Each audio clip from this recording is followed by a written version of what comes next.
میں خوف اور ذلت سے رونے لگی۔ میرے سسرال والے شرمندگی سے نظریں چرانے لگے۔ میرے سسر نے غصے سے میرے شوہر کو دیکھا اور ڈانٹنے لگے۔ اس روز اپنے سسر کے الفاظ پر مجھے اپنے شوہر کا رویہ سمجھ آیا تھا۔ میرا سسر بیٹے پر غصہ کرتے ہوئے بولا کہ تمہاری شادی پر میں نے تمہیں سختی سے منع کیا تھا کہ آئندہ نشہ مت کرنا، تم نے پھر سے نشہ کرنا شروع کر دیا، شرم نہیں آتی؟ پورے گھر میں اپنی بیوی کو تماشا بنا دیا ہے۔ میں تو ان الفاظ پر غم سے پڑی رہ گئی تھی۔ اپنے سسر کو کیا بتاتی کہ میرا شوہر شادی کے پہلے روز سے ہی نشہ کر رہا تھا۔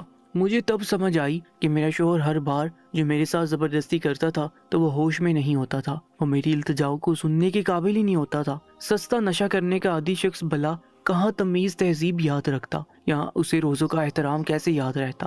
وہ تو اس وقت صرف مجھے بے جان گڑیا سمجھ لیتا تھا۔ میرے سسرال والے اسے لان تان کر رہے تھے اور میں بے ہوش ہو گئی۔ جب ہوش آیا تو میری ساس شرمندگی سے میرے پاس بیٹھی تھی۔ میری دماغی حالت اتنی خراب ہو رہی تھی کہ مجھے کتنی دیر یہ یاد کرنے میں لگی کہ میں کہاں تھی۔ میری ساس مجھ سے معافی مانگنے لگی اور بولی کہ مجھے بالکل اندازہ نہ تھا، ہمارا بیٹا چھپ کر اب بھی نشہ کر رہا ہے، ورنہ میں پہلے روز تمہاری تکلیف سمجھ جاتی۔ میں تو اتنی کم عمر لڑکی بیاہ کر لائی کہ شاید اسی بہانے میرا بیٹا سدھر جائے اور بیوی کا خیال رکھے۔ میں خاموش پڑی رہی۔ مجھے بعد میں ایک دیورانی نے بتایا کہ میرے شوہر کو بہت عرصے سے نشے کی عادت تھی۔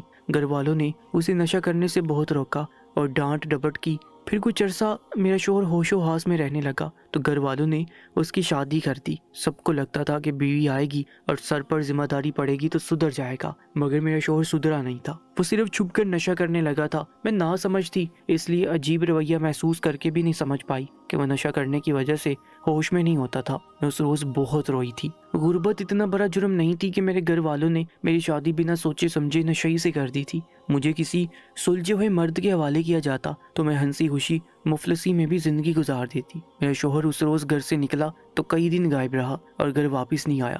میں نے جان لیا تھا کہ میں رشتہ توڑ کر گھر نہیں جا سکتی تھی۔ میرا ساتھ دینے کی بجائے مجھے سمجھا کر واپس بھیج دیا جاتا، کیونکہ میری طلاق کے بعد میرے والدین باقی بیٹیوں کو نہ بیاہ سکتے۔ دینی تعلیم کی اتنی کمی تھی کہ اللہ پر یقین رکھنے کی بجائے پہلے سے ہی ڈر جاتے کہ باقی بیٹیاں بیٹھی نہ رہ جائیں۔ مجھے اسلام نے یہ حق دیا تھا کہ ایسے مرد سے طلاق لے لیتی، مگر میرے گھر والوں نے یہ حق نہیں دیا تھا، اس لیے میں سب جان کر بھی اس گھر میں پڑی رہی۔ میرا شوہر لوٹا تو کچھ دن شرمندہ رہا اور معافی بھی مانگی، مگر پھر کچھ وقت بعد وہ پھر سے وہی سب کرنے لگا۔ اپنے شوہر کے رویے کی وجہ سے میں نیم پاگل سی ہونے لگی۔ شادی کے 2 سال بعد میری اولاد ہوئی، میرے 2 بیٹے ہوئے، تو رو رو کر اللہ سے دعائیں کرتی کہ بیٹی کبھی نہ ہو، ورنہ میری طرح وہ بھی کسی مرد کی غلامی میں زندگی گزار دیتی۔ اللہ نے میری دعاؤں کا مان رکھا تھا، میری بیٹی نہیں ہوئی اور کچھ عرصہ بعد میرے شوہر کی نشے کی وجہ سے ہی موت ہو گئی۔ میں جوانی میں بیوہ ہو گئی، مگر مجھے شوہر کی موت کا غم نہیں ہوا تھا۔ لوگ مجھ پر ترس کھاتے، مجھے تسلیاں دیتے، اور میں کسی کو نہیں بتا پائی کہ میں اپنے شوہر کی موت کے بعد سے